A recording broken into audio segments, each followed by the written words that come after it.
Hey everyone, welcome to another class of current affairs. We're gonna talk about today Iran. Why? Because Iran में चल रहे हैं protest. ठीक है, अब मैं आपको न्यूज़ भी दिखा देती हूँ.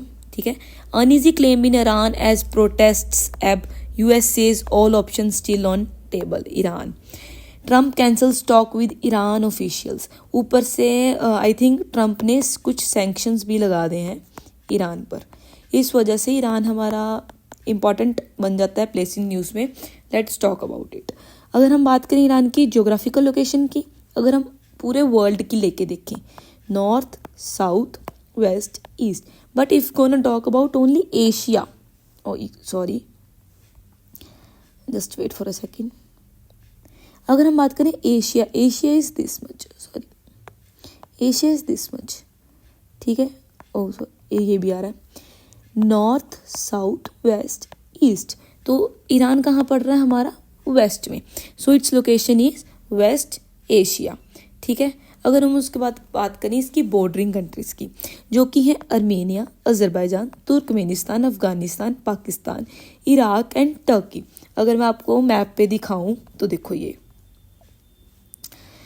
Azerbaijan, Turkmenistan, Afghanistan, Pakistan, Iraq and Turkey. ठीक है, यहाँ है सॉरी अर्मेनिया, ये यहाँ पे मेंशन नहीं है. अर्मेनिया ये देखो, ये वाली इसमें mention, Armenia, Azerbaijan, Turkmenistan, Afghanistan, Pakistan, Iraq. ठीक है, ये इसकी बॉर्डरिंग कंट्रीज.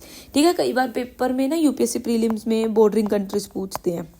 ठीक है, कौन मतलब कंट्रीज की के ईरान के साथ कौन सी लग रही है, लाइक मेडिटेरियन सी के साथ कौन सी लग रही है. ठीक है, ये हमें पता होना चाहिए. ठीक है, कई बार वो वाटर बॉडीज भी पूछ सकते हैं, लाइक इसके साथ कैस्पियन सी है. ठीक है, तो इसके साथ कौन कौन सी कंट्रीज लग रही हैं, they can ask. Nobody stops them from asking this. ठीक है, उसके बाद अगर हम इसकी बात करें मैरीटाइम बाउंड्रीज की, वो है Caspian Sea, Persian Gulf, Gulf of Oman. देखो यहाँ पे देखो, कैस्पियन सी यहाँ पे है, पर्शियन गल्फ यहाँ पे है, गल्फ ऑफ ओमान यहाँ पे है. यहाँ पे एक स्ट्रेट है, ठीक है, जो पर्शियन गल्फ और गल्फ ऑफ ओमान को जोड़ रही है. That is straight of Hormuz. देखो यहाँ पे, that is straight of Hormuz. अगर हम और आगे चले जाएं, यहाँ अगर इंडियन ओशियन के यहाँ इस साली, like see here, this is Indian Ocean ना, इसमें यहाँ साइड कौन सी है? Arabian Sea. And this is Bay of Bengal. तो गल्फ ऑफ ओमान आकर यहाँ ही इंडियन ओशियन में गिर रहा है ना, तो इनडायरेक्टली जो स्ट्रेट ऑफ हॉर्मुज है वो Persian Gulf, Gulf of Oman और अरेबियन सी को जोड़ रही है. ठीक है, ये बहुत ज़्यादा इम्पॉर्टेंट चौक पॉइंट है पूरे ईस्ट एशिया का. ठीक है, अगर हम उसके बाद बात करें, इसकी कैपिटल कौन सी है? कैपिटल है इसकी तेहरान. कहाँ है? Tehran. Capital is Tehran. What are मतलब ये कौन कौन सी ऑर्गेनाइजेशन का मेंबर है Iran? It is member of SCO. SCO की फुल फॉर्म है शंघाई कॉरपोरेशन ऑफ इंडिया, नहीं Shanghai Corporation Organization, not of India, sorry. And OPEC की है oil petroleum exporting countries. BRICS की है Brazil, Russia, India, China, South Africa. अगर आपको इसके बारे में इंफॉर्मेशन चाहिए तो आप मेरे को कमेंट करके बता सकते हैं, मैं अगली वीडियो इस पर बना दूंगी.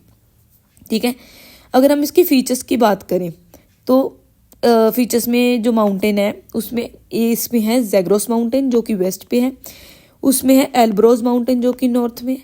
इसकी हाईएस्ट पीक जो कि है माउंट दमावंद, ये याद होनी चाहिए. ठीक है, उसके बाद ईरान में कंडीशंस कैसी हैं? Semi arid. ठीक है, उसके बाद हम बात करें इसके रिवर्स की, करून, दियाला, देस करके. उसके बाद बात करें हम अगर ईरान किस वजह से इम्पोर्टेंट है, of course we know it is for oil and natural gas along with coal, chromium, copper, iron और लेड, मैंगनीज, जिंक, सल्फर. एक बार आप इस लाइन से गो थ्रू हो जाना, otherwise you need to remind bordering countries. ठीक है, मैरीटाइम बाउंड्रीज कौन कौन सी हैं और ये कौन कौन सी ऑर्गेनाइजेशन का मेंबर है. कई बार वो ये भी क्वेश्चन पूछ लेते हैं लाइक कि ओपेक की मेंबर कंट्रीज कौन सी हैं. अगर उसमें ईरान है then it is easy for you to say that it is a member of OPEC and likewise it SCO and BRICS and उसके बाद अगर हम बात करें like this much and like subscribe and share my channel and thanks for watching.